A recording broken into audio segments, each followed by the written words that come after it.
Leaderboard round 3 has just kicked off, marking the final opportunity for players to compete and secure the coveted Big Time airdrop. The lowest tier awards 3,000 Big Time, which is worth about 1,080 currently. Stay tuned as I break down the latest updates from the Big Time team, crucial for anyone looking to stay ahead in this final round. So initially, I wrote this massive guide for Big Time's leaderboard round 3, but decided to break this up into 4 smaller, easier to digest videos. So this is the first of 4 videos aimed at giving you data and insights from the previous rounds to help anyone participating in round 3 to give an edge over the competition who doesn't see this video or understand what I'll be sharing.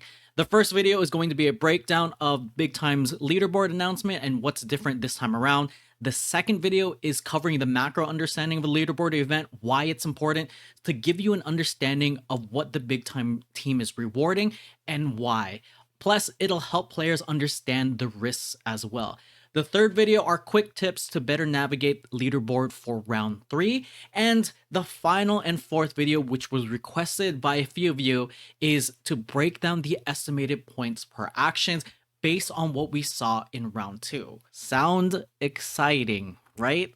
Subscribe if you haven't yet so you don't miss any of those videos. But today we're going to cover the important updates from the Big Time team's latest blog posts, insights into leaderboard inconsistencies from reporting and from the previous round and how it's been changed and updated, fresh changes in round 3, like new approaches to rewarding points, additional actions for earning points, and adjustments to the reward tiers. GM to all the new faces and returning strategists.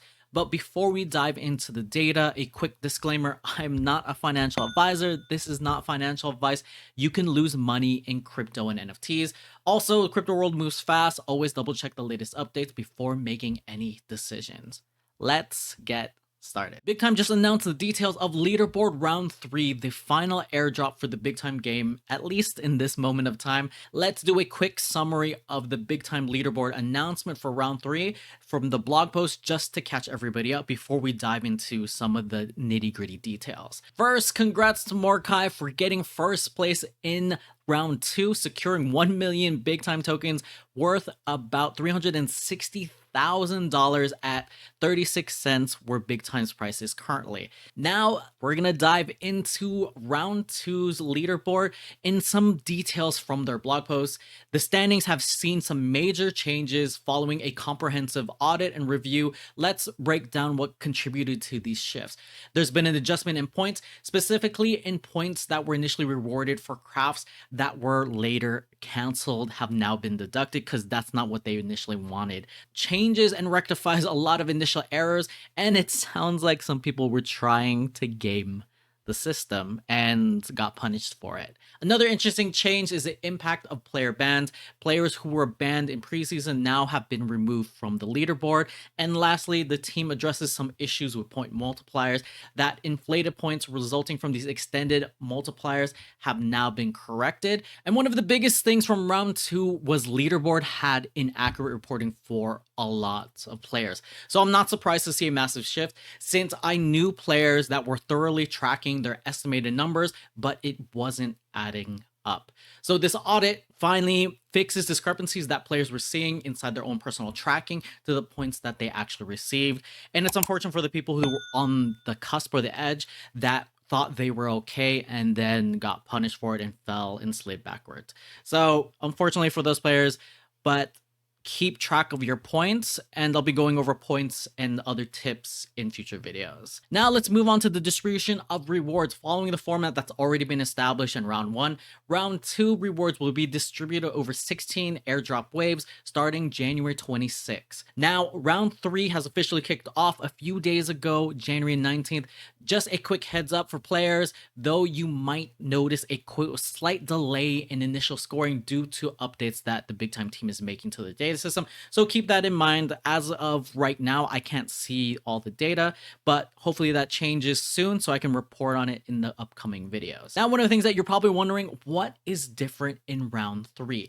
There's not going to be any referral point bonuses, but they're probably going to do a separate event and a separate leaderboard that just focuses on referrals in the future. At least what I'm reading from the blog post. They're bringing in multiple data sources, so these updates should improve the point accuracy moving forward for the leaderboard. I'm assuming that this is going to fix the inconsistencies that we saw in last round, and note that this is going to give you a better sense of where you are on the leaderboard, since this was a massive pain point for most players.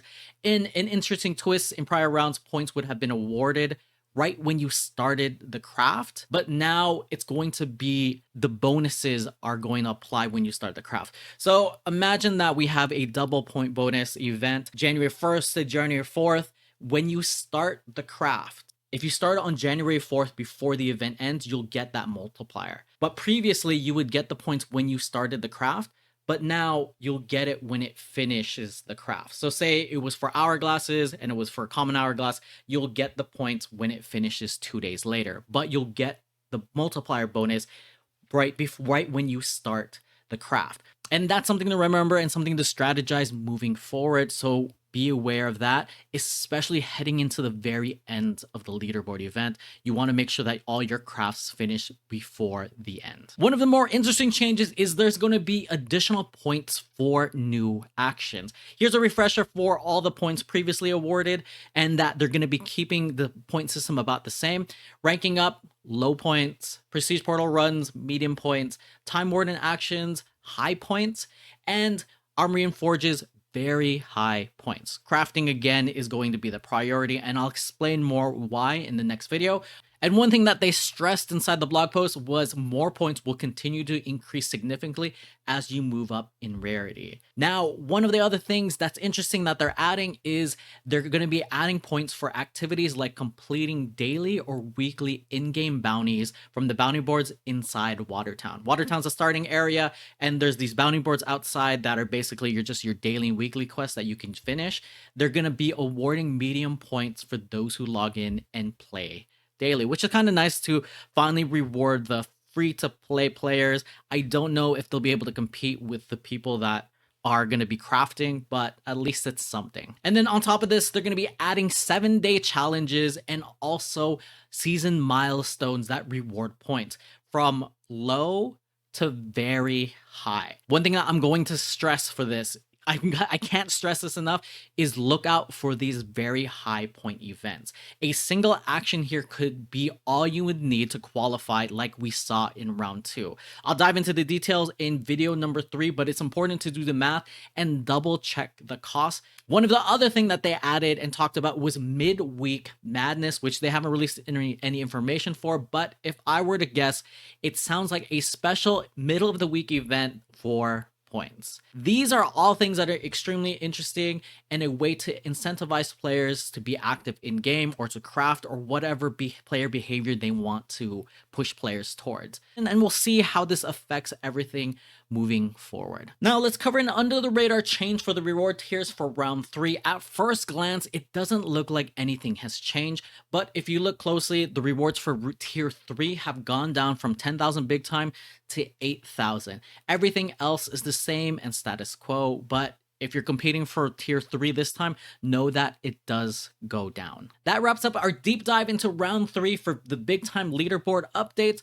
What do you think about these updates and changes? Are you going to be competing in this round? Drop your thoughts and strategies below. Also, don't forget, this is just the first of 4 videos in the series. Next up, we'll be exploring the broader significance of the leaderboard event and how it shapes the in-game economy and player strategies to help guide our decision making. Make sure to subscribe so you don't miss out on those crucial insights. Also, here are 10 preseason invite codes to Big Time for anyone who needs them. They're also in the description below. And if you enjoyed this video, I think you'll like this one next.